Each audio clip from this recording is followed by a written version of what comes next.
Richard Udal, good morning once again. Good morning, sir. Are you happy? Amen.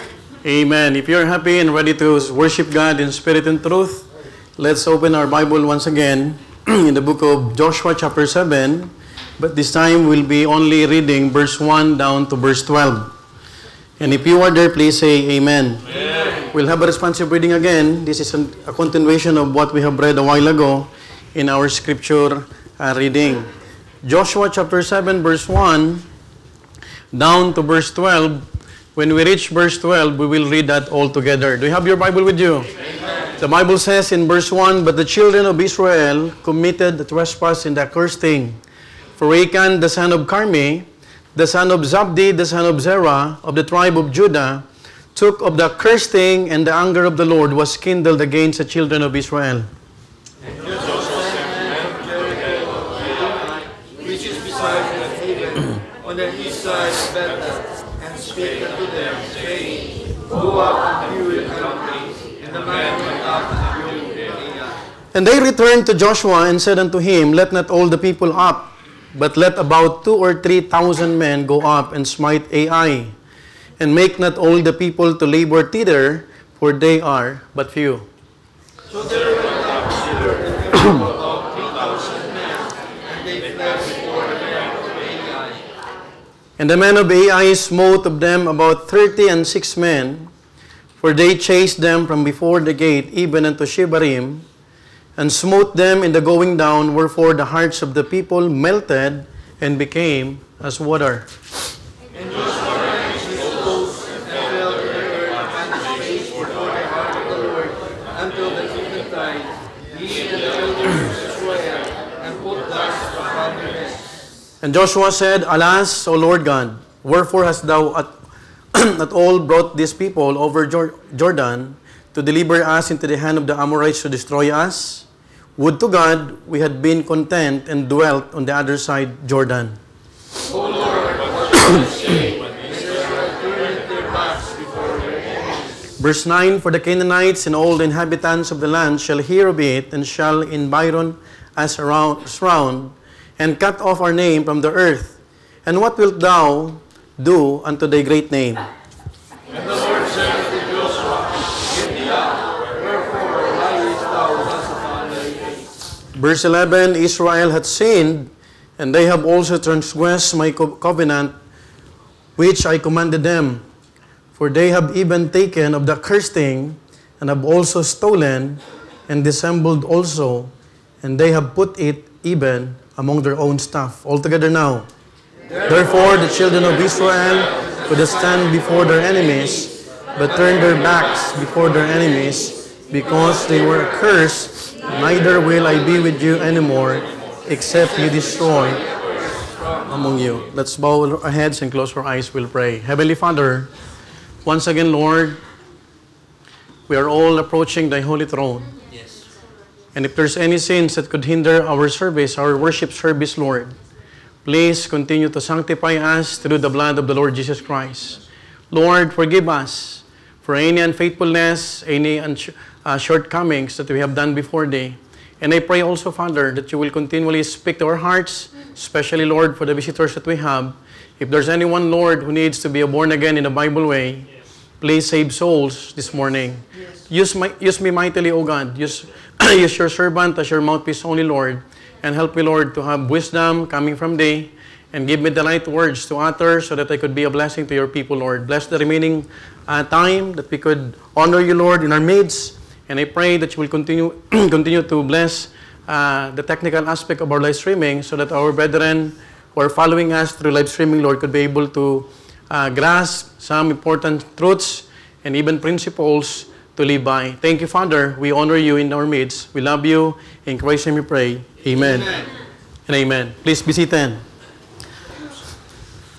My message today is a continuation of Pastor Kent's preaching Amen. on overcoming our walls by faith. If you attended last Wednesday, this is only a continuation. Amen. I was listening there, and this passage sparked me and stirred my heart, and I thank the Lord because God is the one who is meeting the needs of His people. Now, it was a glorious event for Israel when the walls of Jericho came tumbling down before them. We have read a while ago that the wall fell flat. Everyone was rejoicing. The victory was real. The breakthrough was undeniable. So makikita natin pag nagtatagumpay ang bansang Israel, dahil sinusunod na ang kalooban ng Panginoon, lahat ay masaya. Walang nagtagumpay na hindi masaya. Kung totoong tagumpay ang hangad natin. And let's be honest, every believer loves a Jericho moment because it happened in Jericho, isn't it? It is the time when the impossible happens, prayers are answered, and God shows Himself strong on our behalf. Now, it was a breakthrough, indeed, because the people were on a spiritual high. Lahat nagpupuri. In fact, the last verse of Joshua chapter 6, we have read a while ago that God is with Joshua. And his fame were scattered abroad. And I told you a while ago that our goal is not to become famous, but to become victorious. I can relate to that because we saw the undeniable favor of God in our recent concluded events. Naging matagumpay, and I thank the Lord because our investments, our resources were spent, our energy, lahat, at naging blessing po tayo sa maraming mga mananampalataya. Now, we felt His hand, isn't it? We witnessed His provision, at masaya tayong umawit ng victory in Jesus. Damang-dama ng mga kapatiran kung paano umawit ng by faith. But here's the warning. Sometimes, right after breakthrough is when we become the most vulnerable. We are susceptible to Satan's attack. Kasi minsan, pagkatapos ng event, ay makikita natin kapatid na parang chill ang buhay. We relax. There's nothing wrong about relaxing. Pero if you are relaxing throughout the day or all the day, there's a problem. We are confident, we become casual in serving. Minsan, hindi pa rin mag-sink in sa atin na tapos na yung event. Balik na tayo sa mga ministries. We go back to our old habits. And we know that God is always with us. Now, folks, while it is true that God is always present, His power does not rest on disobedience. Ang Panginoon ay laging available ang Kanyang kapangyarihan sa mga mananampalatayang sumusunod. Israel kept marching forward with confidence, unaware that they were already walking in defeat. Because the place Ai was a small city compared to the Jericho city. Malaki ang Jericho kumpara sa Ai. And they are thinking that because of the victory that they received from the Lord, they will still experience another victory. Sometimes, yun ang problema. Pero kapatid, mga minamahal kong bisita, ang buhay sa mundong ito, hindi lahat tagumpay. May mga panahon na papaalalahan tayo ng Panginoon.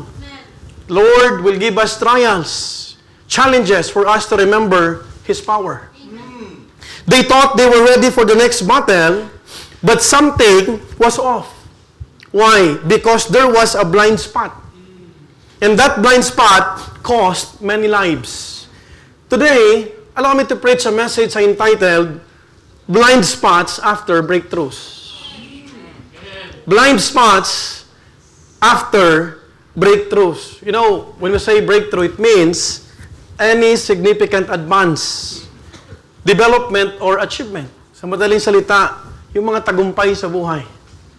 Now, I will be only discussing to you, to share to you, the 3 don'ts after a breakthrough. Pag sinabing don'ts, huwag mong gawin. Can I hear amen?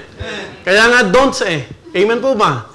What we need to do is to do those things that we ought to do. But those don'ts, we ought not to do. Because whether you like it or not, even we are victorious, there will come a time that you will see yourself, you are a failure. Let me share to you the 3 don'ts after a breakthrough. Number 1, let's talk about don't downplay the fault. Don't downplay the fault. The word fault, it means misdeed. trespasses or transgression. Now, in Joshua 7:1, this chapter was started with the word but. Ang sabi ng Bible, but the children of Israel, I want you to notice, committed a trespass in the accursed thing. Look at what the Bible says. For Achan, the son of Carmi, hindi si Carmi Martin, the son of Zabdi, the son of Zerah, of the tribe of Judah. Don't forget that Jesus Christ was from the tribe of Judah. And took up the accursed thing, and the anger of the Lord was kindled against the children of Israel. Take note, they came from a victorious battle. But the problem is, the children of Israel committed a trespass against the Lord. Why? Because someone took the accursed thing. Now, Pastor, ano ba talaga ang ibig sabihin ng blind spot? Blind spot means something hidden from view. Sino po sa inyo ang driver dito? Could you please raise your right hand? Nagda-drive. You are a driver. Yung may lisensya lang, baka mahuli tayo. Now, for drivers, blind spots are the things that you don't see in the side mirror. The Malta brethren, just like John D. Pilot, sino pa mga nagdadrive sa Malta? Si Brother Chris. They could easily relate on this kasi sila po ay nagdadrive right-hand drive. Mahirap mag-overtake pag right-hand drive. Tama po ba? Do you believe in that? Makikita mo, ang hirap unahan yung nasa unahan mo kapag ikaw ay nasa kanan. Now, there are cars that are within your sight. And if you are not careful, if you change lanes too quickly, take note, you might cause damage. Not just to yourself, but to someone else. Now, Pastor, hindi naman ako nagdadrive, kaya hindi ko maintindihan yung sinasabi mo. For those who don't drive, there's another illustration.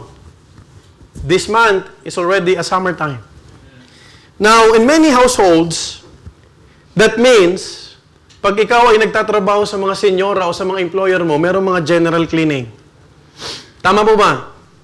Sa mga senyora, sa mga pinagtatrabahuhan natin, you clean the terrace, scrub the kitchen, na-vacuum mo na yung kwarto nila, and you even polish the floor. Everything looked spotless.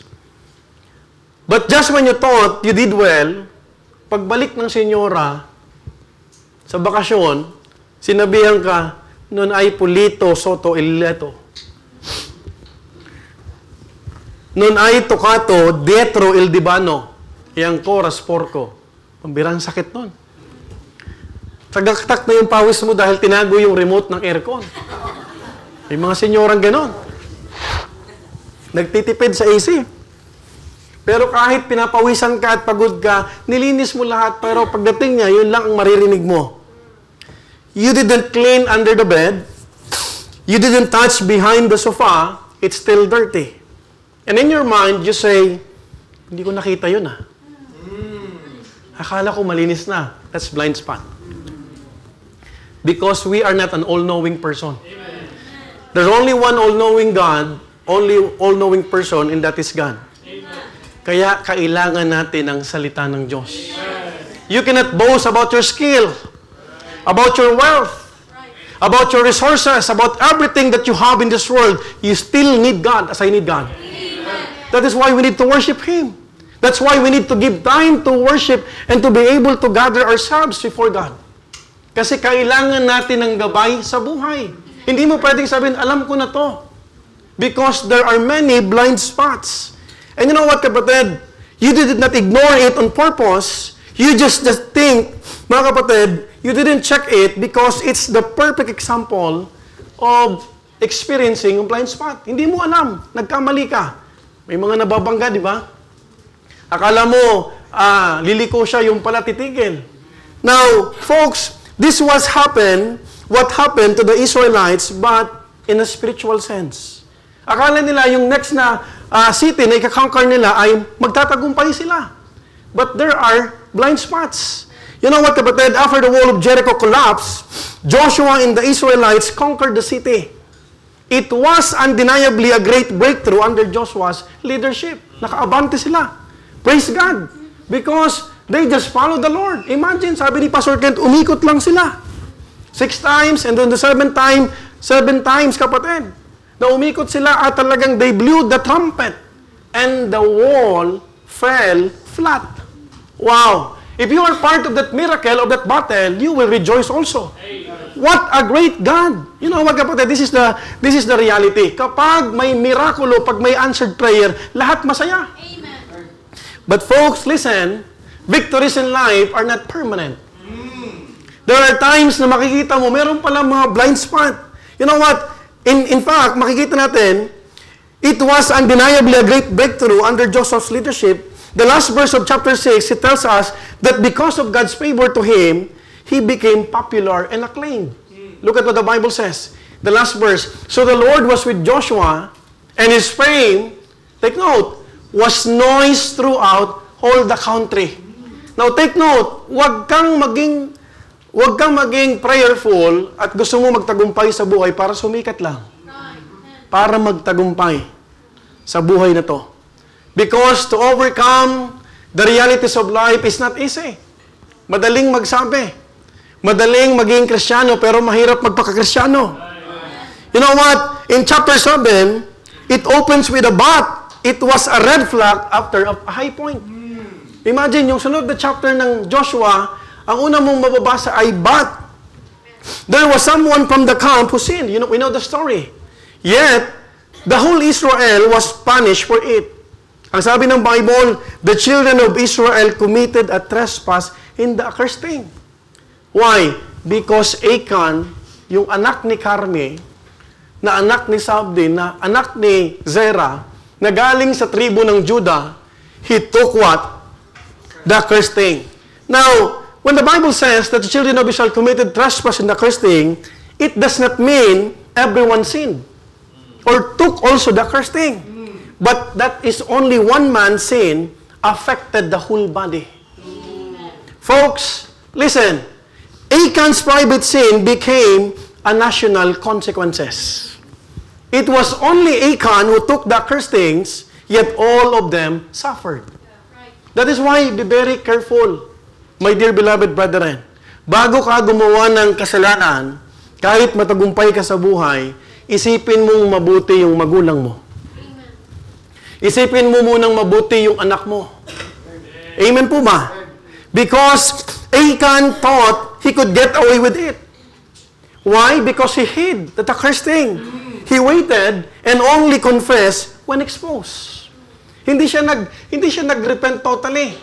Hindi siya nagsabi, teka lang, itong ginawa ko ay mali. He thought he could get away with hiding or stealing. Now, folks, listen. Walang pwedeng maitago sa Panginoon. Question is, in what areas did Achan downplay his fault? Number 1, he treated God's command lightly.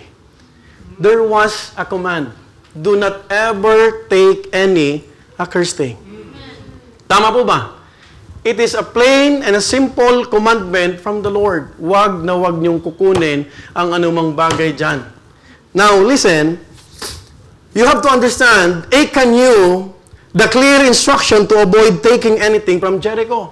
We read a while ago in Joshua 6, chapter 18, verse 19. But he acted as if God's command didn't apply to him. Look at what the Bible says. But all the silver, verse 18, and gold and vessels of brass and iron and consecrated to the Lord, they shall come into the treasury of the Lord. Now, here's the truth. And here's how Achan downplayed the sin. You know what? Siguro sa isip ni Achan, it's just one robe and some silver. What harm could it do? Minsan, tayo ang nagsasabi at nagkakategorize, maliit lang na bagay ito. Right? Now, remember, Achan minimized the seriousness of disobedience. Number 2, in what areas Achan downplayed his fault? He hid his sin instead of confessing. Now, he could have tell the Lord or Joshua, I did something wrong. Pero hinayaan niya, kapatid, na itago lang. After taking the forbidden items, Achan buried them in his tent and kept silent. Tahimik siya. even while others suffered defeat and death. We know the story. Ilan ang namatay? 36 ang namatay. Now, the downplay is, minsan pag gumagawa tayo ng kasalanan, no one will know it. But folks, listen, walang naitatago sa Panginoon. Because the problem of many churches' victories, makikita mo, nagtatagumpay ang church, pero kapag sunod-sunod ang tagumpay, pag hindi tayo maingat, mamamalay natin, bulaga. Hello? Are you following?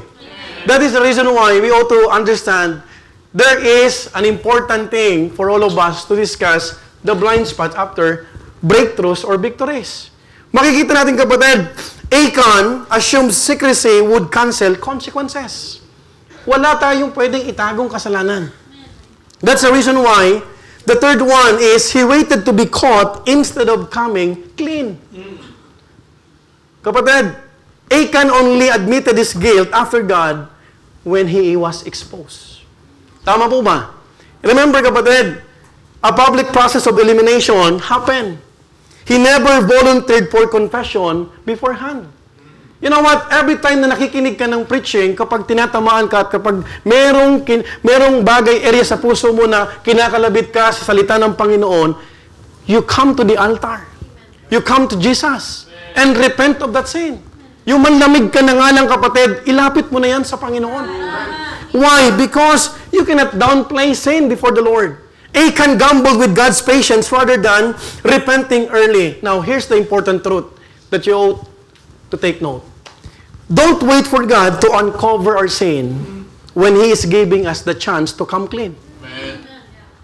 Kung ikaw ay binibigyan ng pagkakataon, nakagawa ka, lahat naman nagkakagawa ng mali eh. Amen? But that's not the end of the story.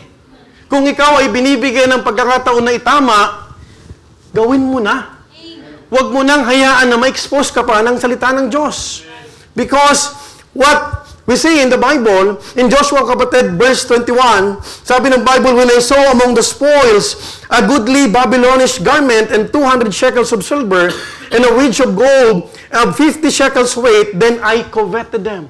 So this is the time that Achan was exposed. At sinasabi niya, yung kinuha niya. Look at what the Bible says, then I coveted them and took them, and behold, they are hid in the earth in the midst of my tent, and silver under it. Because Joshua was so discouraged. Tinanong niya ang Panginoon, Lord, dinala niyo ba kami rito para hamakin na naman ang mga kaibilag? Dapat doon na lang kami, Lord. Because they were so victorious. In fact, ang laki-laki ng Jericho kumpara doon sa AI. Tapos ang liit-liit lang, hindi pa namin matalo. Sometimes, kapatid, we ought to understand, and in this particular verse, what Achan's tool is, number one, a goodly Babylonish garment. It is a luxurious, high-quality robe from Babylon, known for its beauty and value. That's why we need to be very careful. Why? Because not all goodly things are holy. Hindi lahat na maganda sa paningin mo ay banal sa harap ng Panginoon. Don't be covetous. Covetousness is a sin before the Lord. Tama po ba? You know what? We ought to understand, he did not only took a goodly Babylonish garment, but 200 shekels of silver. It is equivalent to over 2 kilograms of silver. And thirdly, a wedge of gold weighing 50 shekels. Ilan ang 50 shekels? About 570 grams of gold. So imagine, hinukay niyan sa gitna ng tent kasama ng kanyang pamilya. Now listen. The unseen action of one became the unexpected destruction of all. If you want this church to become victorious, don't be an Achan. Are you following? Amen. Habang maaga pa at sariwa pa ang tagumpay ng pinapakita ng Panginoon, we ought to be very careful. Why? Because imagine a great victory will only end up to a great loss just because they had the blind side for Achan. Wala silang kaalam-alam. Achan did not only play with sin, but he downplay with the sin. You know what? Si Satan, kapatid, hindi ka naman bibigyan ng malaking tukso. Dahan-dahan kang tutoksohin. Achan downplayed the seriousness of his sin. He thought no one would know. Mga kaibigan, mga minamahal kong kapatid, kung sa tingin mo, napapaikot mo at nabubulag mo ang sarili mong magulang, hindi ang Panginoon. Are you following? Are you with me? Amen. Kung sa tingin mo, kapatid, si pastor ay napapaniwala mo, this is the best time to repent of our sin. Because God can expose us in many ways. You know what? The people also downplay the possibility of sin. Why? They simply assume all was well after Jericho. You know what? Makikita natin, we cannot afford to downplay faulty action. Because isang tao lang to. And we should not underestimate the small sin in your life. There are many Christians who cannot overcome a small sin because hindi ka nagiging honest. Imbis na i-repent mo, kapatid, instead of repenting, you are hiding it. Maliit lang to. By the way, walang maliit at malaking kasalanan. In fact, the truth of the matter, lahat ng malaking kasalanan nagsimula sa maliit. You know what? We could say that the common blind spot of many believers today is downplaying the common sin. What is the common sin? The sin of disobedience. Because there was a command.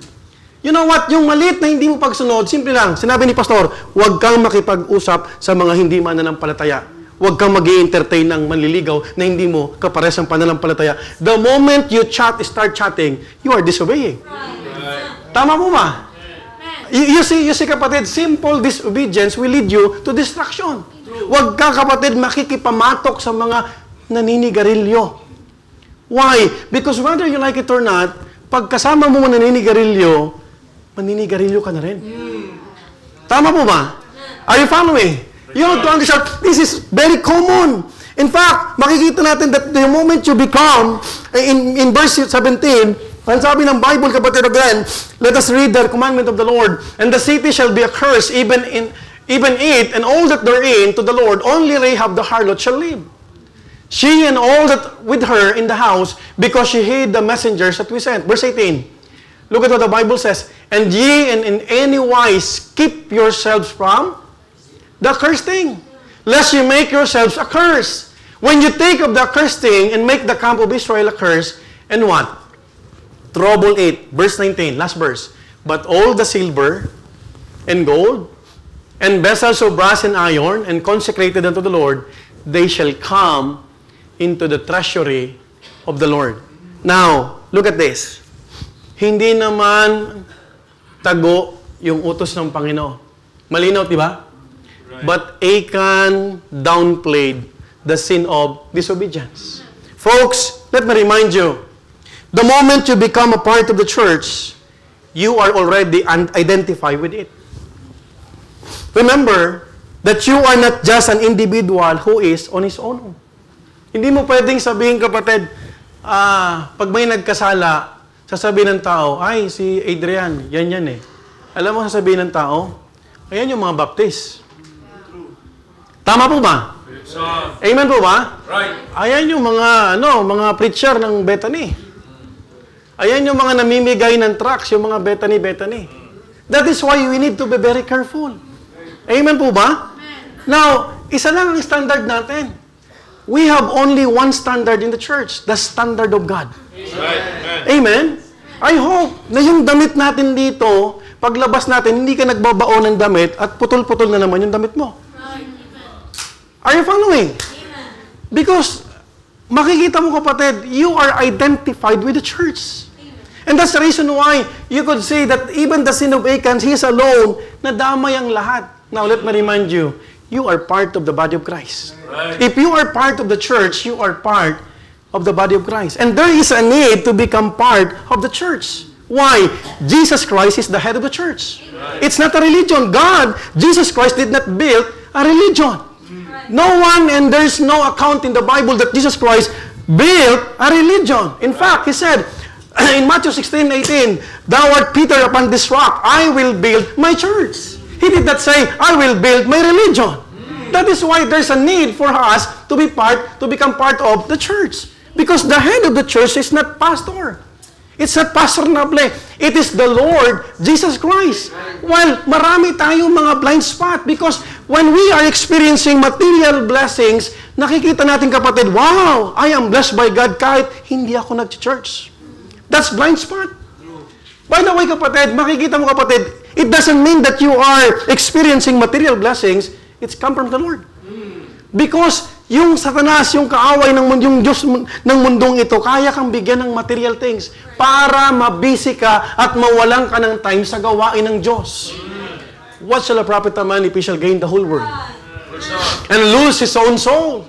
Sometimes, mahirap akayin kapatid yung materially affluent. Why? Because they do not sense the need of God in their lives. Right. They think na, okay naman kami. May bahay kami, may sasakyan kami, we are eating 3 times, 4 times, and 5 times pa nga. But that's blind spot. Are you following? Right. You ought to understand, kapatid, kapag naging kaparti ka ng church, you have to take care of your testimony. Because we cannot downplay faulty action. Because whether we like it or not, you are representing Christ. That's the essence why a person who believes in Jesus Christ, he was labeled as what? Christian. Ang dala-dala mo, hindi Montes yan. Ang dala-dala mo ay Kristohanon. Tama mo ba? Kristohanon sa Bisaya, sa Cebuano. Tama mo ba? Pag sinabing Kristiyano ka, dala-dala mo yung pangalan ni Kristo.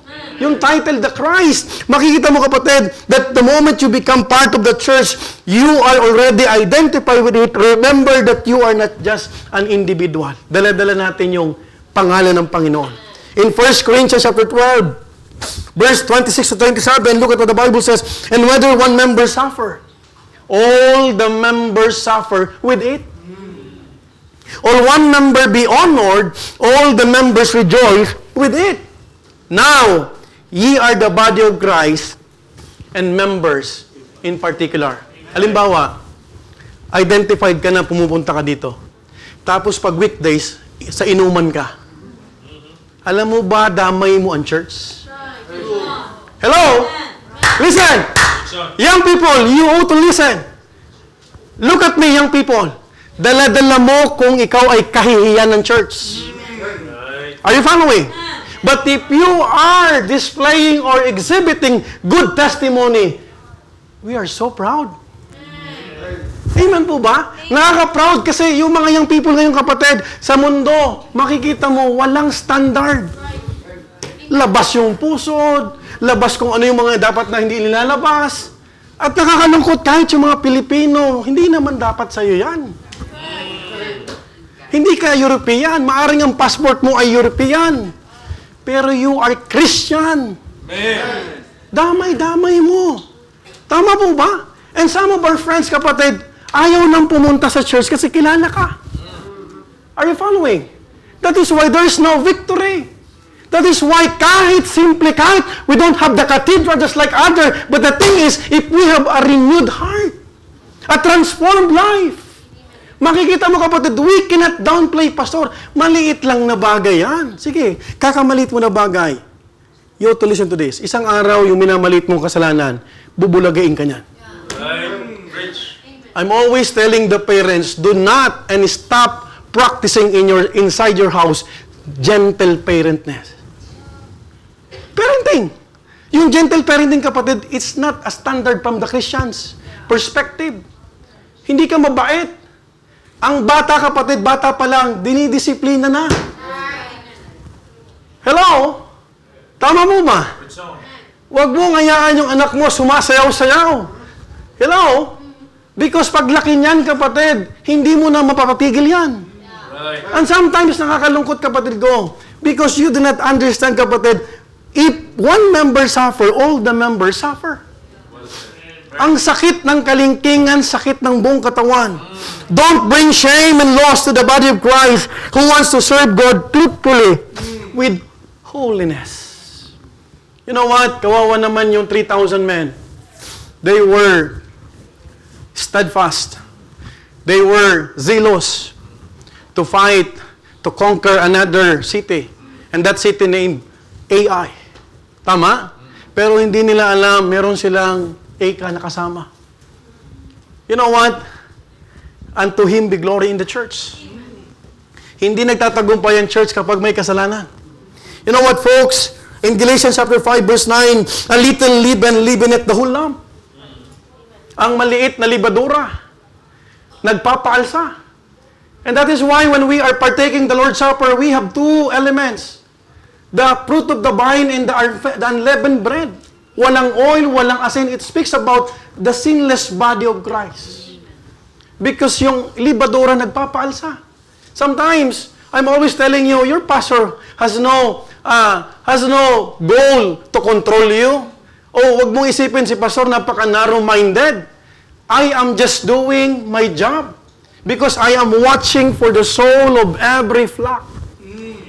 Folks, you have to understand, mga kapatid, in 1 Corinthians chapter 5, verse 6 to 7, your glorying is not good. Know ye not that a little leaven leaveneth the whole lump? And what we can do? Purge out therefore the old leaven. Wow, may solution pala, pastor. Amen? You purge, that ye may be a new lump, as ye are unleavened. For even Christ, our Passover, is sacrificed for us. Now, makikita mo kapatid, after the victory of church anniversary and WMC, for those of you who were heavily involved in the preparations, you will suddenly feel that you have all the time in the world. Di ba ang sarap pagkatapos ng event? Relax. Ang isip mo, maligo. Ang isip mo ay, tapos na. But listen to this. You are no longer busy. No longer sleepless. No more long meetings. No more Nehemiah project. But listen, be careful. Because the enemy might be setting you up for a blind spot. Walang kaalam-alam sila. Kahit si Joshua, yung leader nila, yung pastor nila, hindi alam. Tinatanong niya ang Panginoon, Lord, ano ba nangyari? And for our young people, alam niyo ba't ngayong young people wala ng klase? No more school. And they are vulnerable to worldly activities. Magulang, you have the responsibility to check your daughter or son. Hello? You know what, kapatid? Hindi tama na ang anak mo, papayagan mo ng 10 oras ng gabi umuwi. Hello? Can I hear amen? Alas 9 pa, alas 8 pa lang, dapat nasa bahay mo na yan. Are you following? Pero naman, dalaga, may anak kang babae, tapos hindi mo i-check yung anak mo. Hayaan mo lang. What kind of parent you are? This world is getting worse. Tama mo ba?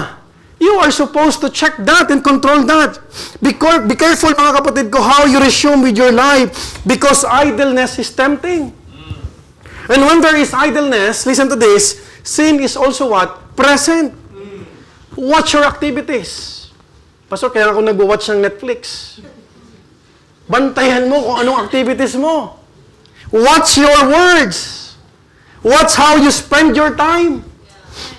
Hello? Tama po ba?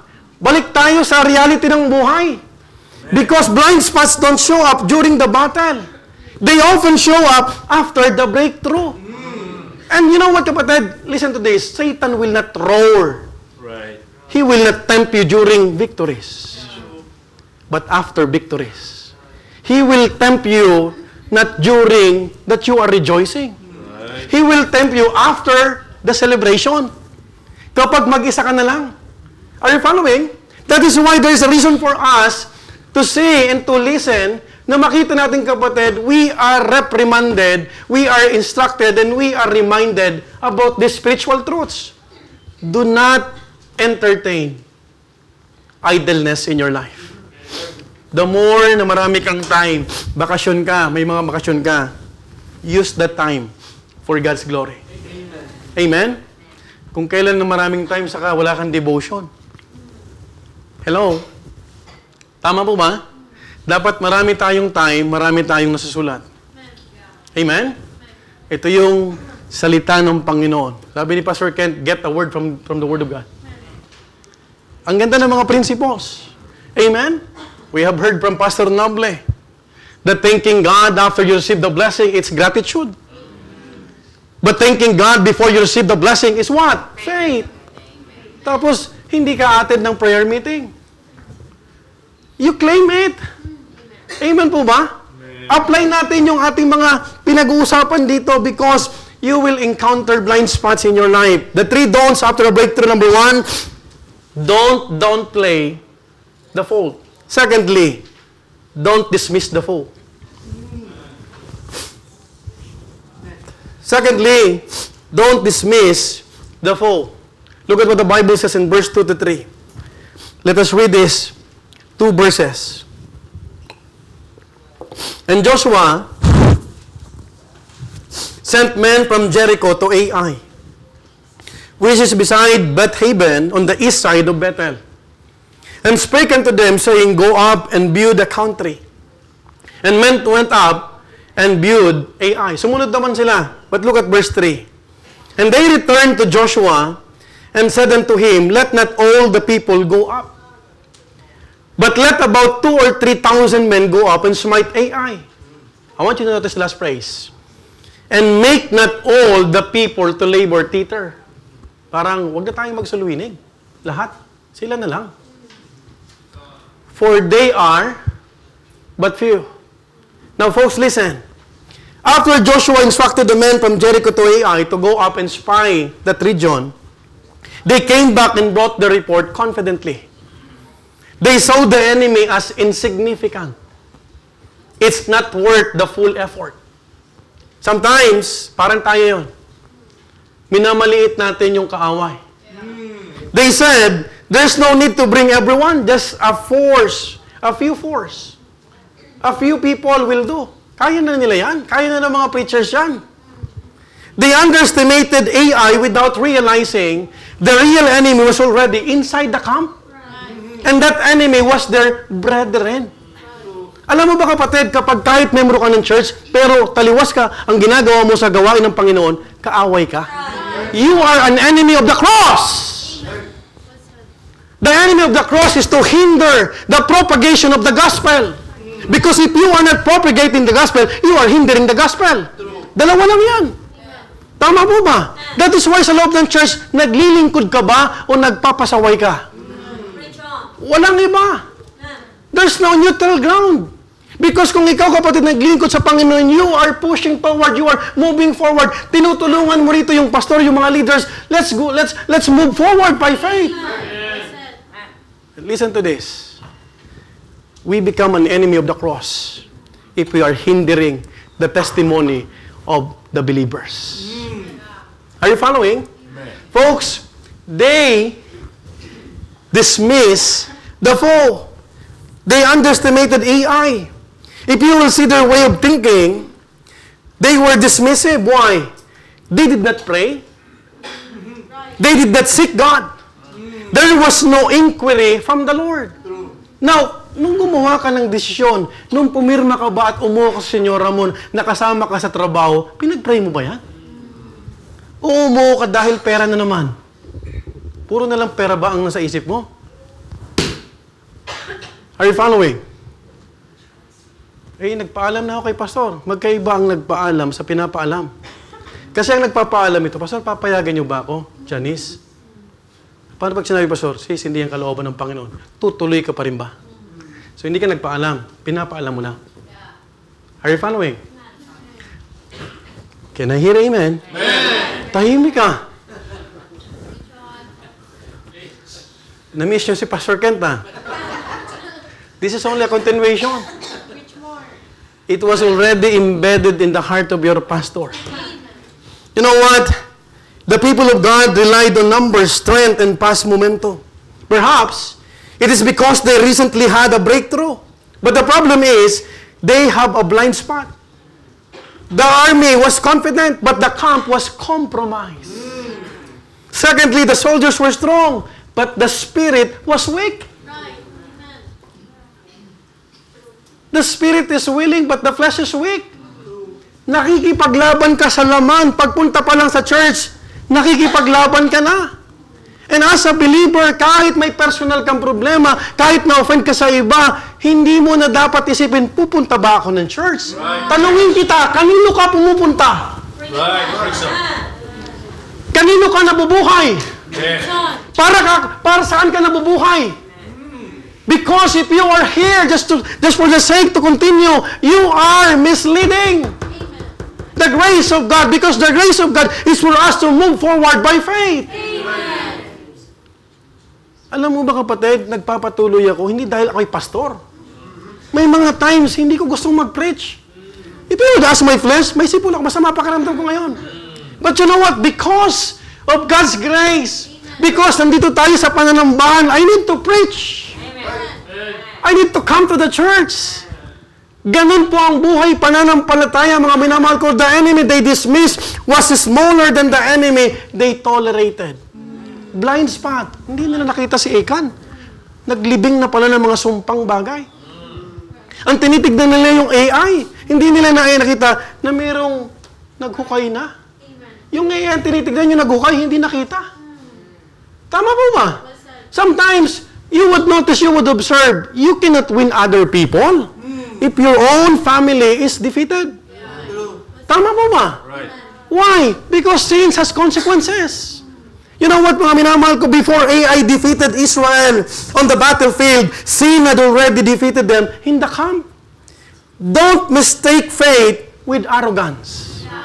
Sabi nila, Joshua, napuntahan na namin. Di na kailangan ng full force. Konti lang sila. Jutay lang ba? Yakang-yakan na to. Kayang-kaya na. Isama mo lang yung 4 leaders, pastor. Sama mo na dyan yung head, yung sa follow-up head. Okay na yan. Hindi na natin kailangan ng tinatawag na full force. But listen to this. Don't mistake faith with arrogance. Not all positive reports are faith-based.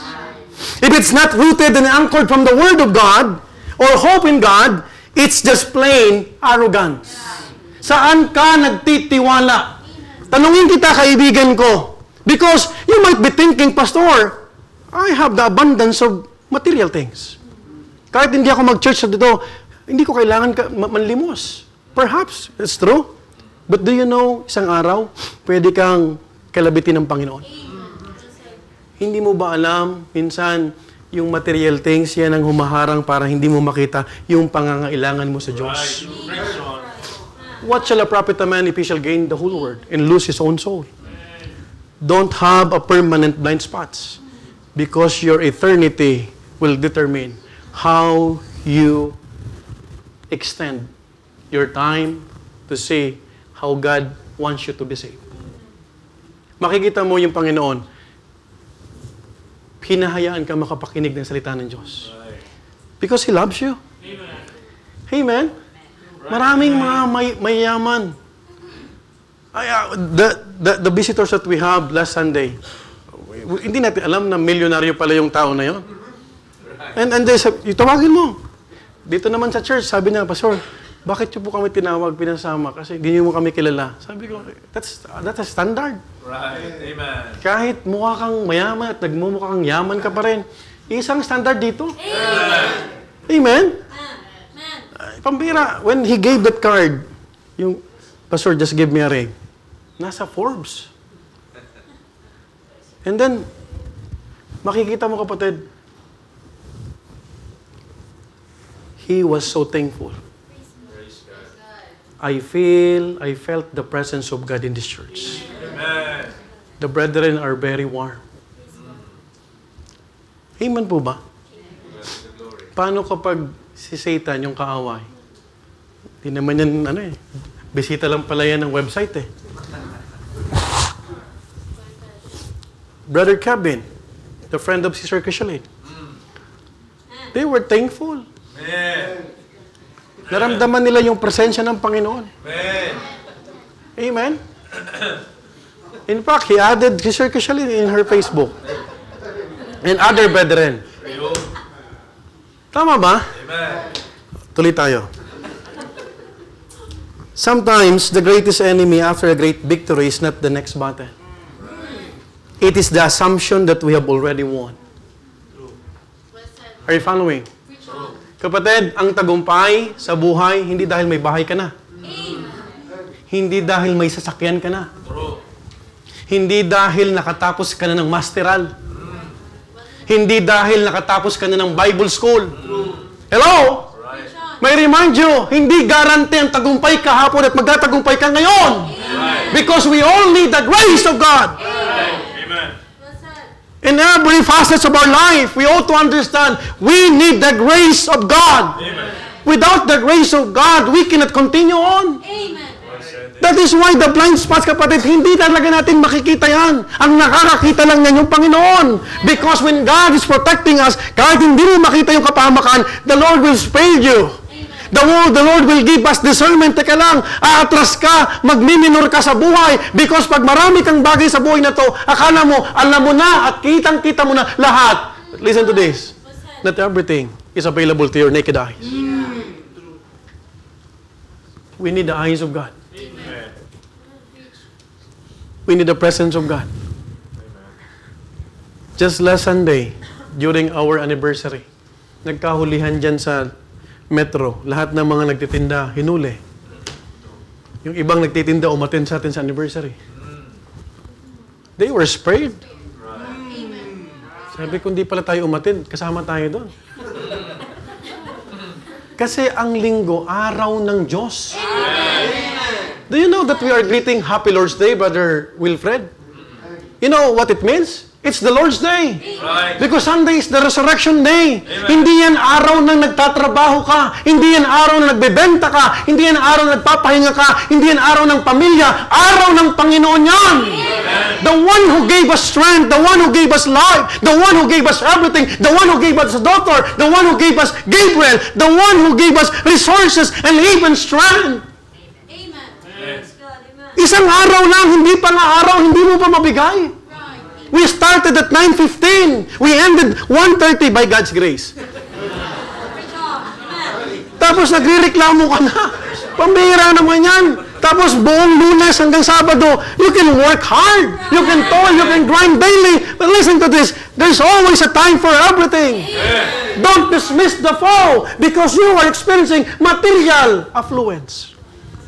Kaya ko to. Anong kaya mo to? Alam mo ba pag isang sakit ka lang, binigyan ka ng Panginoon, ubos pera mo? Hello?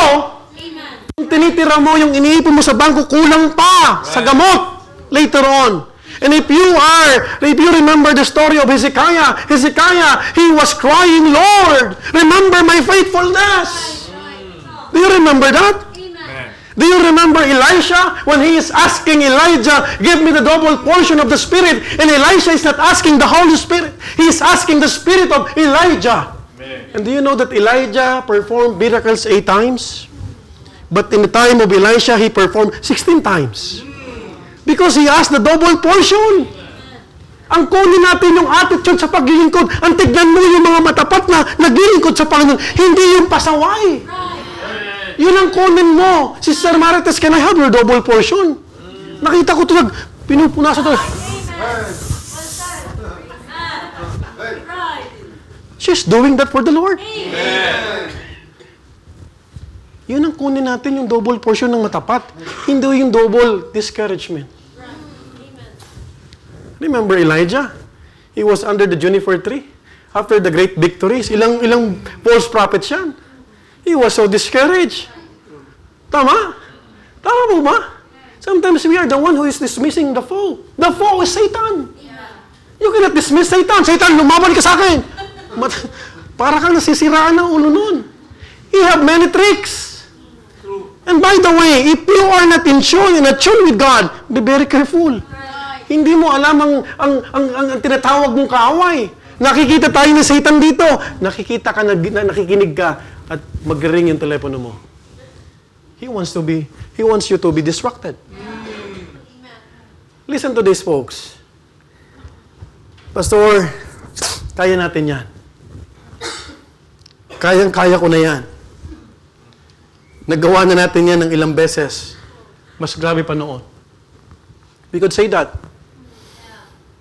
Sisiw yan. Yung susunod na property, Pastor, kaya na. Nagkaroon na tayo ng Nehemiah Project. May nag-commit naman na taga-Amerika. Yung 9th anniversary ng church, madali na yung Pastor. Madali nang ihanda. Kabisado na natin yung preparation. Hey folks, I know of a very little sin that displeases God. And that is the sin of assumption. Assuming a victory apart from God is the surest way to fall. May I repeat this statement? Yung magsabi ka at i-claim mo at ariing mo na, hindi ka naman nagpipray. Hindi ka naglilingkod sa Panginoon na magiging matagumpay ka dahil sa tagumpay ng buhay na to. Sigurado, babagsak ka. Don't live in the glory of past victories. And treat present as if you already know how to win tomorrow. Minsan, pag pumunta ka ba ng soul winning, nagpipray ka muna? Kaya ko to eh. Alam ko nga Romans Road eh. Ito na, pagpunta mo doon, wala kang nasira. Kasi you are depending on yourself. Alam mo ba na maraming masipag pero naghihirap pa rin? Because we need the favor of God. Preach on. Hello? We need the favor from the Lord. Mawala na lahat, wag lang ang favor ng Panginoon. Preach on. You know what? Ang tagumpay kahapon ay hindi lisensya para maging kampante ngayon. At ang tagumpay ngayon ay walang silbi kung bukas wala ka na sa kalooban ng Diyos. That's right. Hello? Sayang yung binilang mo na taon at hindi mo pwedeng sabihin sa Panginoon, Lord, naglingkod na ako sa iyo. When God is delaying His return, it only means that He wants us to serve still. Amen? We always hear from this pulpit that the average lifespan of every person or every man is only 70 years, according to the Word of God. I'm already 46 years old. Kung 46 years old na lang ako, mag-50 na ako, ilang taon pa ang ipaglilingkod ko sa Panginoon. Have you noticed, if you are 60 years already, kasayangin mo pa rin ba yung opportunity? Marami na tayong sinaya. Because we dismissed the foe in our life. We tend to think that we can do it, even apart from the Lord. You know what? When things go well, we drop our guard. And we stop depending on God. We dismiss the foe. Na hindi mo alam, kahit nga salita ng Panginoon, pag hindi natanim sa good ground, kinukuha ng dyablo. So don't dismiss. Lahat ng mga principles na natatanim kay Brother kay Emil, ang gusto ni Satanas, kunin yan. Hello? Tama po ba? Are you following? I have seen the report of Preacher Sai, na mag-get ko sa inyo kanina. Kung lahat lang nagpatuloy, hindi tayo kasi narito. Hello? But because they dismissed the foe. By the way, kapatid, mga minamahal kong bisita, kung wala ang Panginoon, wala tayo.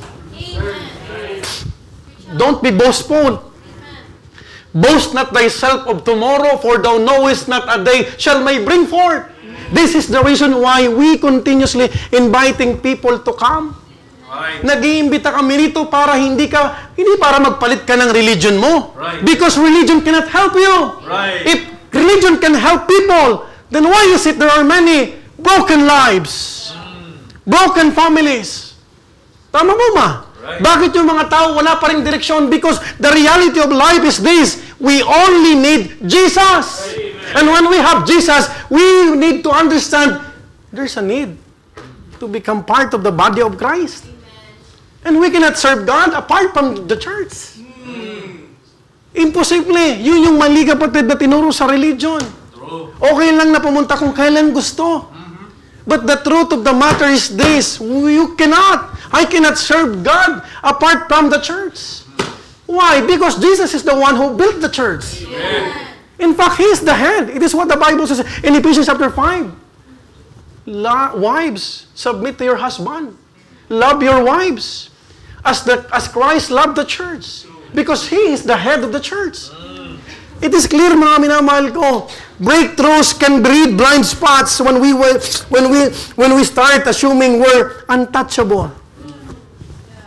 Sino untouchable dito? Meron? Kita mo yung Wednesday na speaker dito, yung preacher na nag-preach ito nung Wednesday.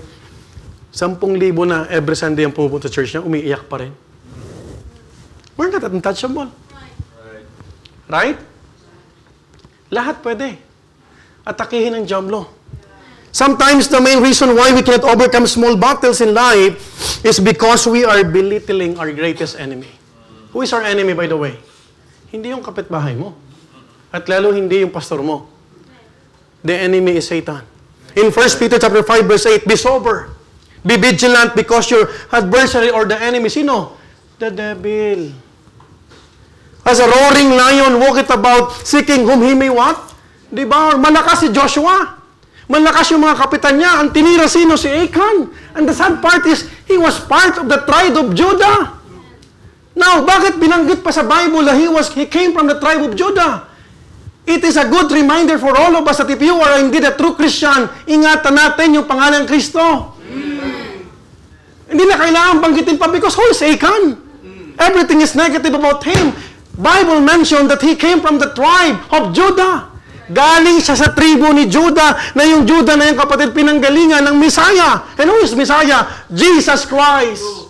Kaya nga kapatid, yung pagiging Kristiyano ngayon kapatid, kahit 3 piso na lang sa buong mundo, meron dapat halaga yun sa atin. We must be proud of. Are you proud that you're a Christian? Are you proud that you're a believer? Are you proud that you are serving Jesus Christ? Jesus is the way. Jesus is our Savior. Jesus is the head of the church. Jesus is the provider. Are you proud about that? Jesus is the good teacher. He is the great provider. Lahat ng turo kapatid, tinuro sa atin. You know what? In Luke 21, 34. Ang sabi ng Bible, take heed to yourselves, lest at any time your hearts be overcharged with what? Surfeiting, drunkenness, and cares of this life, and so that the day come upon you unawares. This is Bible. Take heed. Anong ibig sabihin take heed? Ingat ka. Pag pinapaalalahanan ka, sumunod ka na po. Kasi pag napahama ka, wala nang take two. Look at verse 36. Watch ye therefore and pray always. Paano ka magpipray always kung nasa inuman ka? Meron bang nagpray na inuman? Ha? Meron ba sa inyo na nagpray? Tapos may inuman na kasunod? Walang prayer doon. Tama pa si Janice? Tama? Oh. Ang kasunod ng inuman, sigarilyo.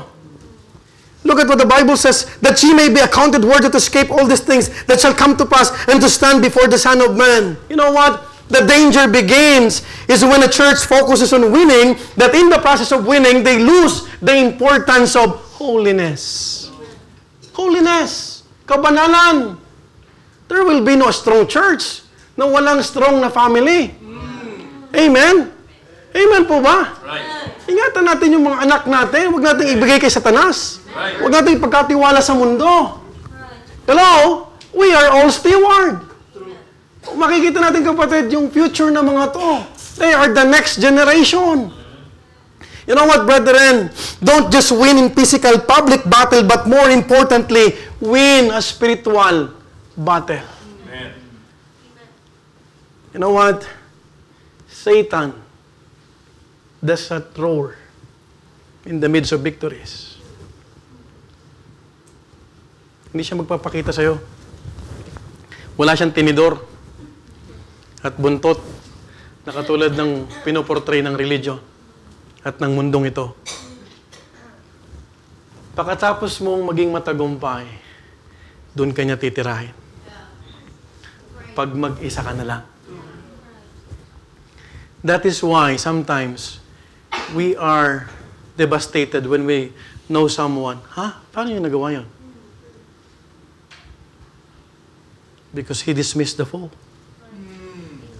Don't dismiss the foe. Habang nabubuhay tayo sa mundo, may kaaway.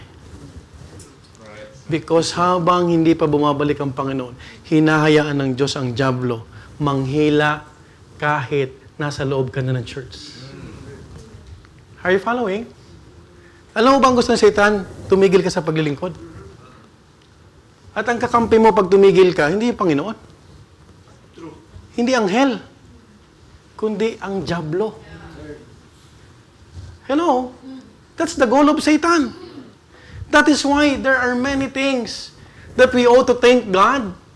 Na sa kabila ng hamon sa buhay, sa kabila ng kahirapan, mga pagsubok, nakakapagpatuloy pa rin tayo, mga minamahal ko. He does not attack while you are shouting in Jericho. He waits until you are resting in AI. Ingat tayo. Hindi naman umatake ang Diablo dun sa Jericho na bumagsak na yung wall. Umatake sila nung nandun na sila papunta sa AI. Nagpapahinga sa tent. Ingat tayo mga kapatid ko at huwag tayong magpakampante because we must always wear the whole armor of God. In 1 Corinthians chapter 10 verse 12, let him that thinketh he standeth take heed lest he fall. And don't tell your pastor na, hindi yan mangyayari sa akin, pastor. Never. Hindi ko kayo iwanan, pastor. Lahat na nagsabi nun sa akin, wala na. Pastor, that's why I told my friends in the ministry, pag mali ako, sabihan niyo ako. Pag mali kayo, magsabihan tayo. Matitigil ang friendship natin pag wala na sa salita ng Panginoon. I told them. Alam yan ni Chichi. Alam yan ng taga-Katipunan. Because the best foundation of every friendship is not hanging out. Happiness. Hello? Alam mo ba sa mundong ito, paglantang gulay ka na at sira na buhay mo, iiwan ka na ng Diablo. Kaya habang sariwa pa yung mukha mo, wala pang kulubot, maglingkod na tayo sa Panginoon. Amen? Amen? Amen po ba? Let us not say we have done this before, but instead, may we have this attitude in our heart, Lord, we don't want to do it without you. Mahirap yung sabihin, nagawa mo na yan eh. Alam mo, dapat magandang sabihin natin lagi, Lord, magagawa namin to kung tutulungan mo uli kami. Brethren, don't let our spiritual high make us think that we are exempt from spiritual discipline. We need it more than ever. Number 1, the 3 don'ts after a breakthrough, don't downplay the foe. Are you still with me? Number 2, don't dismiss the foe. And lastly, maiksi lang to, don't deny the fallout. Don't deny the fallout. Look at verse 5. And the men of Ai smote of them about 36 men. Ilan na naging casualties? 36. For they chased them from before the gate even unto Shebarim, and smote them in the going down, wherefore the hearts of the people melted. Grabe. Ang laking tagumpay, bumagsak yung Jericho. The walls were flat. Tapos AI lang. Tapos, nawalan sila, napatayan sila ng 36 and became what? As water. From victory to defeat. From shouting in Jericho to running away from AI. And by the way, for the first time under Joshua's leadership, Israel experienced loss. Ito yung unang talo nila. Kaya mahirap magtiwala sa sarili. Why? 36 soldiers died and they were defeated by the very people that they undermined. Yung sinasabi nila na sisiw, yun ang tumalo sa kanila. Yung sinasabi nilang konti lang yan, dun pa sila nabigo. Yung Achan kapatid na hindi nila pinapansin, yung pala ang sakit ng ulo. Achan may have even said in his heart, 36 lang naman yan, konti lang yon, take it as casualty. You know what? Achan thought that his sin was private. But here's the thing about sin. Sin never stays in one tent. Hindi yan kapatid nagtatapos dyan. It always spreads further than you plan. It always costs more than you expected. And it always hurts more than just you imagine. It could be your spouse. It could be your church family, your pastor, your parents, your children. Pag nabuntis ka dyan, sinong iiyak? Right. Young people, wake up. Pag na-rape ka dyan dahil umuwi ka ng madaling araw. Right? Tama po ba? Sino masasaktan? It's the church. It is your biological family. Tama po ba? Right. Preach. You should understand, kapatid. These don'ts, this blind spot after victory, after breakthrough. Imagine the pain of the families left behind. Yung mawalan ka ng isang mahal sa buhay, masakit na. Right. Ito 36 ang napatay.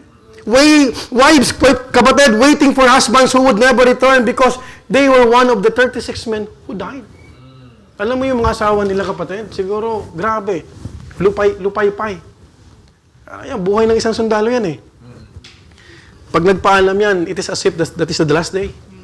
Kasi walang kasiguraduhan. Alam niyo po ba yun? Ilan ang nawalan ng asawa? 36. Children who lost fathers because of one man's greed and silent compromise. The Bible tells us, and Joshua rent his clothes and fell to the earth upon his face before the ark of the Lord until the eventide. Eventide, I mean, he and the elders of Israel, and put dust upon their heads. You know what? The most humiliating thing that happened in Ai, it was just the loss. But the manner that they lost. Why? Because the Bible says they did not die fighting. They died running from the enemy. Alam mo ba?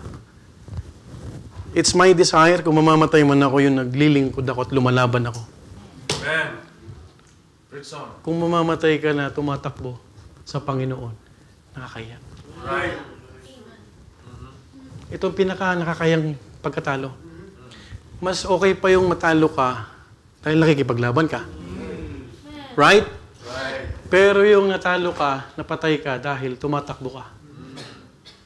Kasi walang favor ang Panginoon. Right. Do you know, pag umalis ka sa kalooban ng Panginoon, ikaw ang talo. It's not me. That's why don't threaten your pastor. Aalis na ako dyan. Sinong talo? Ako? This church will go on. Right. People can replace people. Alam niyo ba yun? Right. Naiintindihan niyo ba, kapatid? Kahit nga ako, pwede kong palitan ng Panginoon eh. Right? Pero hindi natin kayang palitan ng Diyos. We cannot replace God. There's only one true God. And He is a living and a powerful God.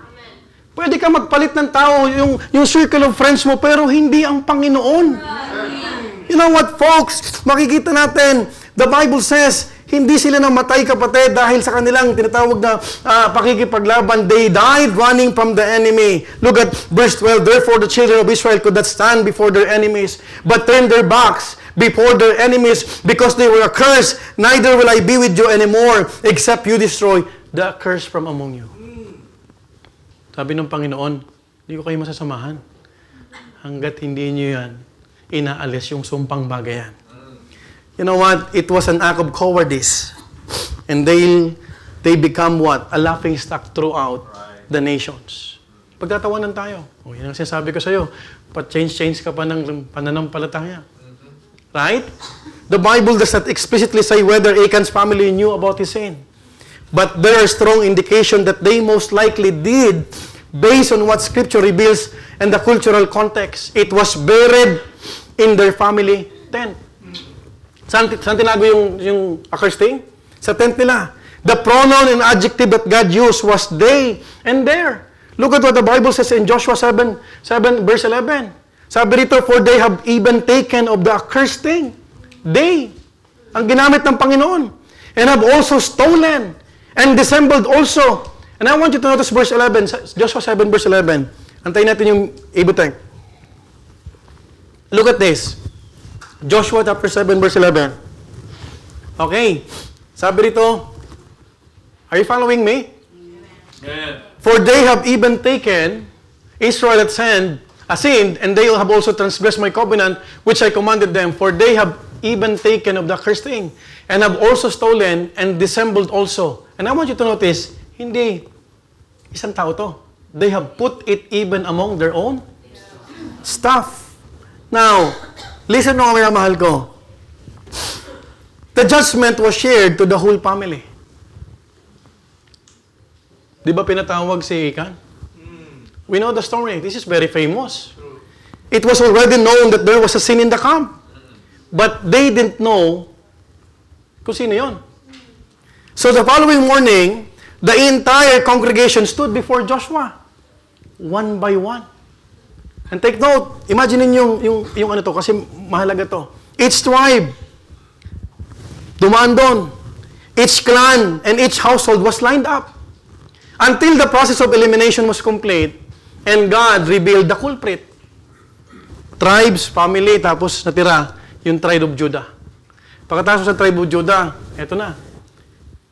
Nireveal ng Panginoon kung sino ang nagpahamak. Now, what happened was, Achan's sin ended up costing public shame, national defeat, and family destruction. Achan did not confess out of repentance. He confessed because he was cornered.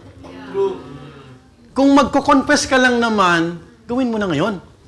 Hindi dahil nahuli ka na. Right. Are you following?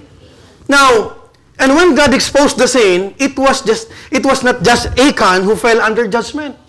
It was his sons, his daughters, his livestock, his tent, everything under his name. Lahat ng kasama niya. Now, here, we could see the principles, very important principles. Before we keep silent while we see others committing sin, we must think twice and remember this. When sin enters the tent and no one speaks, silence becomes participation. Sa loob ka ng pamilya, nakikita mo na yung mali ng anak mo, tahimik ka lang, partaker ka dyan. Naniniwala ako na yung paghukay ni Achan, nakita ng mga anak. Kasi matuwid ang Diyos na hindi sila papatayin at babatuhin kung wala silang involvement. Are you following? Secondly, you don't have to steal the gold to be judged guilty. You just have to stand quietly while it's buried in your home. Sana kung nagsabi na lang si Achan, sana kung umamin na agad siya, pero nauna yung takot sa kahihiyan kesa sa takot sa Diyos.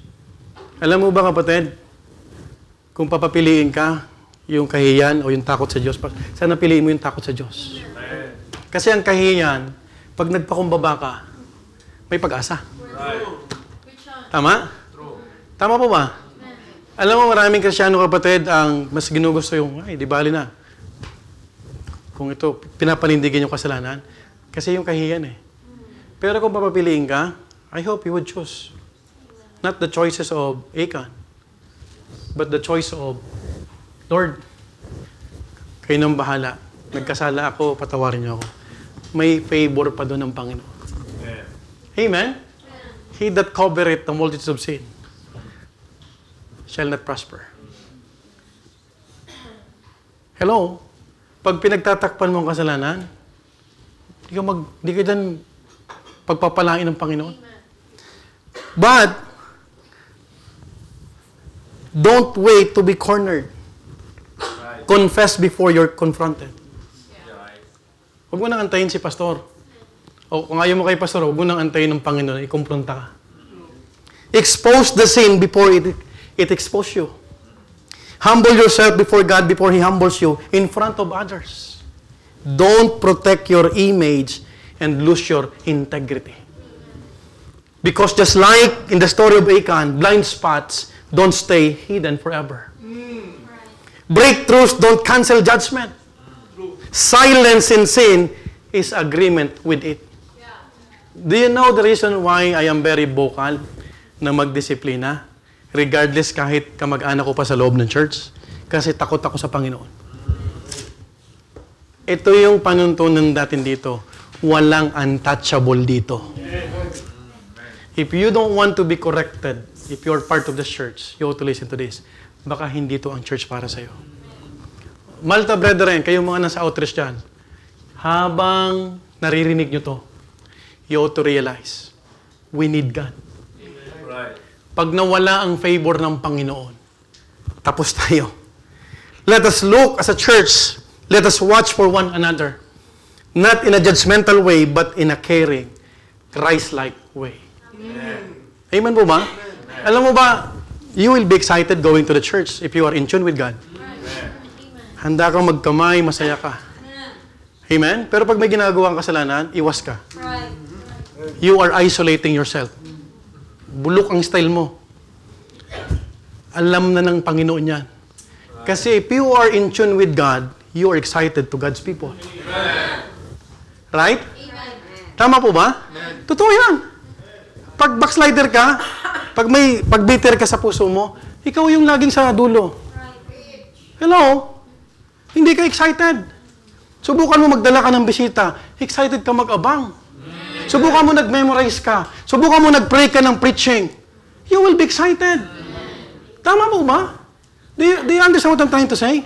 Pero tingnan mo ang mananampalatayang wala sa kalooban ng Diyos. Laging patago. Simangot pa yan. Sin has no beauty. Listen, walang maganda sa kasalanan. Masarap sa una, pero yung pait ng kasalanan, papatayin ka. Hello? Sin will take away even your family. Your integrity, your virginity, everything about you. You ought to understand. Let us look for each other. Let us protect for one another's holiness. Let us preserve a unified, an uncompromising conviction for the glory of God. Because when one member falls, the whole body feels it. Right. Sino bang hindi nasasaktan? Pag may natutumba, pag may nawawala, di ba tayo din? And when one member stands, the whole body is strengthened. Pag nakikita ko Sir Janice, pag nakikita ko sila Sister Veronica, yung mga nagpapatuloy dito, nakaka-encourage. We are not perfect here. Right. May mga flaws, may mga tinatawag na kahinaan, pero magpatuloy ka lang. Because the moment na nagpapatuloy ka, nakaka-edify. Ang ibig sabihin nun, may panahon para magbago. Because pag nawala ka sa kalooban ng Panginoon, hindi mo na maririnig ang mga to. Saan mo to maririnig? Sa inuman? Sa barkadahan? No. Are you following me? That's why we need to look upon Jesus. You know what? In Hebrews 3:13, exhort one another daily while it is called today, lest any of you be hardened through the deceitfulness of sin. We ought to understand, madaya ang kasalanan. Subtle. Let's not just celebrate together in victory. Let's all stand together in vigilance. Magbantayan tayo. Let's leave our eyes open, knees bent, and ask God to help us to see the blind spots. Lord, protect him. Protect the Alvarez family. Protect the De La Cruz family. Protect the Delicana family. The Tolentino families. Lahat ng families. Right. Kasi apple of the eye tayo ng Diablo. Huwag mong isipin hindi ka mahalaga dito. The fact of the matter, maaring ngayon iniisip mo na pagkatapos ng event ay wala na ako kapatid. Huwag mong entertainin yon. Because Satan will be very happy. Pag di ka na naglilingkod sa Panginoon, sa mga bisita, maybe the blind spots that Satan is trying to busy you. But do you know, kapatid, isa sa mga blind spot, mga kaibigan namin, yung kasalanan na akala mo maliit lang. But all kinds of sin can be forgiven by the one who died on the cross. Amen. The Lord Jesus Christ. Kapag yung mga blind spots na yan, ipinagkatiwala mo sa Panginoon, you would have a different life. The different perspective as a human being. Maaring ngayon, ang goal ng bawat isa, paano yumaman, paano magkaroon ng ganito. But let me tell you, there's something in your life that God wants you to see it. Masarap na naglilingkod sa Panginoon. Masarap na may pamilyang may takot sa Diyos. And lastly, let's leave our eyes open. Nawa, lagi tayong maging mapagpakumbaba sa harap ng Panginoon. Huwag na nating antayin. Expose tayo ng Panginoon. Let's all stand up and we'll pray. Heavenly Father, be the one to speak in our hearts. For this time, Lord, we have heard many spiritual truths and principles. Thank you, Lord, for this message that you have brought us. That we need to be humble enough to examine ourselves. That there are blind spots, Lord, even after victories and breakthroughs in our life. As the piano plays softly, we'll have an invitation this morning. The first invitation is for the visitors. If you are a visitor this morning, Would you like to thank God, Lord? I know, Lord, there are blind spots na hindi ko nakikita. But because of your grace, hindi mo hinahayaan na mapahamak ako. Isa sa mga blind spot, yung kasalanan na tingin mo maliit lang. Yung kasalanan na ang priority natin ay paano kumita ng euro, paano magkaroon ng ganito. But you understand that everything comes from the Lord. Would you like to raise your right hand, Pastor? I would like to accept Jesus Christ and repent of my sins. Pero ba sa kalagitnaan, would you like to be sure about going to heaven? Whether you are online visitors, on-site visitors, gusto mo bang tanggapin ng Panginoon? At lalabas tayo sa church na to na may katiyakan ng kaligtasan. Meron ba sa aming kalagitnaan, sa aming mga visitor, would you like to accept Jesus Christ? Amen. Don't be shy. Amen. Would you like? Amen. If you are desiring, can I invite you? Let's pray together.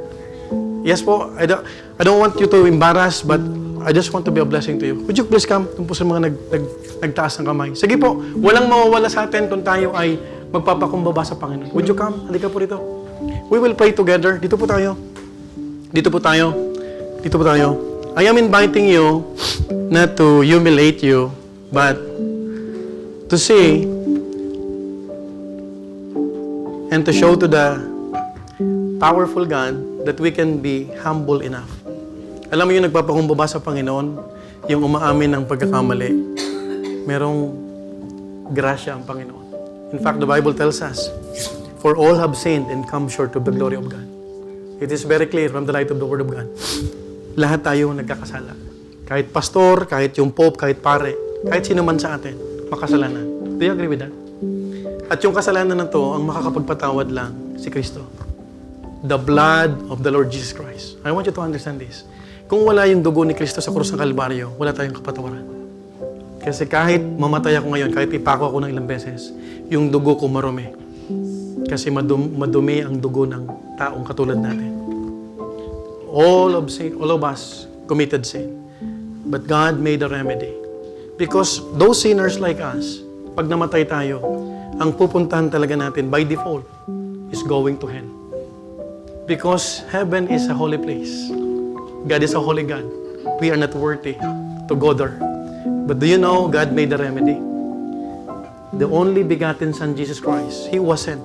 He abandoned the throne. He became man. Nagkatawang tao siya. Nung nagkatawang tao siya, He was born out of a virgin birth. Imagine that. It's a miracle. Hindi mabubuntis si Mary. Dahil hindi pa naman sila nagsisiping, siya'y anak ng banal na Espiritu. And when Christ came, even the 3 wise men, they worshiped Jesus. They offered gold, frankincense, and myrrh.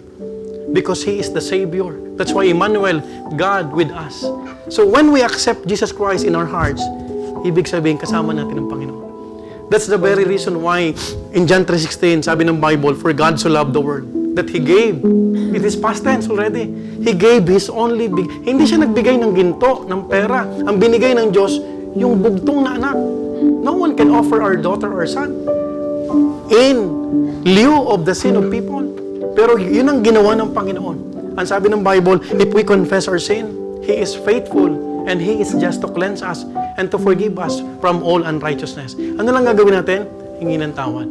At kapag gumawa tayo ng pagpapakumbaba sa Panginoon, sabi ng Romans 10:9, that if thou shalt confess, kung ipapahayag daw ng bibig, na siya lang ang tanging tagapagligtas at Panginoon natin, thou shalt be saved. Imagine that. We only need to put our faith in Him. Because sabi ng Ephesians 2:8 and 9, this will be the last verse, for by grace are ye saved. Ang kaligtasan daw ay biyaya lamang. Through faith. Hindi through religion. Hindi through good works. Hindi through being helpful to other people. But through faith. Anong faith? Faith is the substance of the things we hope for. Even we don't see it. Hindi ko pa naman nakita ang langit, pero naniniwala ako may langit. At yun ang pupuntahan ko kahit mamatay ako. Because the one who promised to me is not my friends, my family, Jesus Christ. So if you are sincere, coming here, nagpunta kayo rito, you stayed, and I'm thankful because you gave time. Would you close your eyes and follow this prayer wholeheartedly? ang prayer na to ay makikipag-usap ka sa Panginoon. I am just leading you so that you would truly understand the importance of humbling ourselves before the Lord. Panginoon, follow me. Panginoon, maraming salamat po sa oras na ito. Malinaw kong naunawaan ang totoong pagmamahal mo sa akin. Sinugo mo pa ang iyong bugtong na anak, si Jesucristo, upang magkatawang tao, mamatay sa krus at ibuhos niya ang kanyang banal na dugo para lang magkaroon ako ng kapatawaran at paglilinis sa lahat-lahat ng aking nagawang kasalanan. Patawad po, Ama, at tinatanggap ko po ng buong puso, ipinapahayag ko ng buong pananampalataya si Kristo Jesus, ang tanging tagapagligtas ng aking buhay. Maraming salamat po sa buhay na walang hanggan na ipinangako nyo. Salamat po na pinakita nyo sa akin ang kahalagahan ng pagkakaroon ng relasyon sa inyo. Salamat po ulit, pangalan ni Jesus. Amen. Welcome to the family of God. Thank you for coming. Brad, welcome to the family of God. I am welcoming you because, sabi ng Bible, but as many as receive Him, datapwat sa lahat ng mga sumampalataya. Nanampalataya ba kayo? Tinanggap niyo ang Panginoon. Sabi ng Bible, binibigay niyang kapangyarihan maging anak ng Diyos. So, ang pagtanggap sa Panginoon, hindi linggo-linggo, araw-araw. Isang beses lang. Kasi, ang pagtanggap sa Panginoon, pagsisisi ng kasalanan, ay katumbas noon pagkakaroon ng relasyon sa Diyos. Ibig sabihin, binibigyan tayo ng kapangyarihan maging anak ng Diyos. That's why nagtatawagan tayo ito ng brother and sister. Isang beses lang pinapanganak ang tao. Sa physical, isang beses lang din pinapanganak sa spiritual. But I thank God because you have accepted the Lord Jesus Christ. You can go back to your seat. Are you blessed? Amen. I know you are blessed. I know God has spoken to you. I've said a while ago that we will have second invitation. As the piano plays softly, would you like to talk to the Lord? Would you like to be honest with the Lord? Imagine, there are blind spots. After the great victory happened in Jericho, who would have thought that there is someone who will bring the national consequences in the person of Achan? I'm not saying na may ginagawa ka. I do not know you, brethren. But you know what? Preventive is better than cure. Would you like to pray to the Lord, Lord, I don't want to hinder the growth of this church. Lord, please, Lord, help me not to downplay every small sin, every common disobedience. This time, Lord, I will become obedient. If that is your prayer, would you come? Would you talk to the Lord honestly? Lord, ayaw ko, Lord, na maging dahilan na matalo kami ng modern AI. Gusto namin, Lord, ng matagumpay. We want this spiritual family, not only spiritual family, but my biological family, to win the battles of life. There are many battles awaiting for us. Would you like to ask the Lord, Lord, this time, I will not dismiss the foe, but I will entrust him to you. I will trust you, Lord. I will not cling. I will not be dependent sa aking kakayahan. But I will give time for quiet time for my devotion. I will be sensitive. I will discern how Satan is penetrating in my mind. Lord, I am na-discourage ako, Lord, dahil minsan, it is the Christians inside the church nagiging cause para ma-stumble ako. But this time, Lord, nakita ko na yan ang ginagamit ng enemy. And I want to look upon you, to you, Jesus. If that is your prayer, my dear beloved brethren, would you pray? Would you be honest? Lord, minsan nakaka-discourage. Totoo, kapatid, because we are imperfect people. But there's only one perfect person in the name of Jesus. Would you like to thank the Lord? Lord, hindi ko pwedeng alisin na may kaaway. That's why I need to be prayerful. I need to be spiritual. I don't need to be carnal, Lord. If that is your prayer, would you like to thank the Lord. And this time, you want to remember, Lord, help me, Lord, to be mindful of the consequences. Madali ang gumawa ng kasalanan, Lord, but there are casualties. I love my parents. I love my spiritual family. I love my son. Hindi ko lulukuhin ang asawa ko, Lord. If that is your prayer, if God is talking to you, maaring ngayon, summertime, mga lalaki, tayong mga lalaki, we are tempted to look around. Ayoko, Lord, masaktan. Ayoko maging casualty yung aking sariling pamilya. And I don't want, Lord, to hide a cursed thing. Maaring may nagagawa kang pagkakamali. Would you talk to the Lord? Would you confess before God will expose you? Lord, this is already a common text for all of us. Maaring ilang beses mo na napakinggan ang story ni Achan. But if there's something that God's placed in your heart, would you be honest? Lord, I don't want to be Achan, like Achan, Lord. Lord, ngayon pa lamang, Lord, I am coming to the altar, and the altar is Jesus. Would you mind to help me? Would you mind to listen to me, Lord? I am entrusting my whole heart to you, Lord. If that is your prayer, I'll give you time to pray.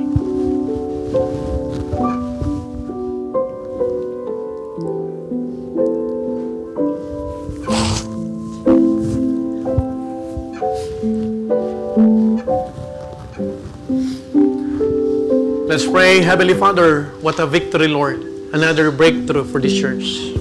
Salamat, Panginoon, for the precious souls who have just professed their faith in you.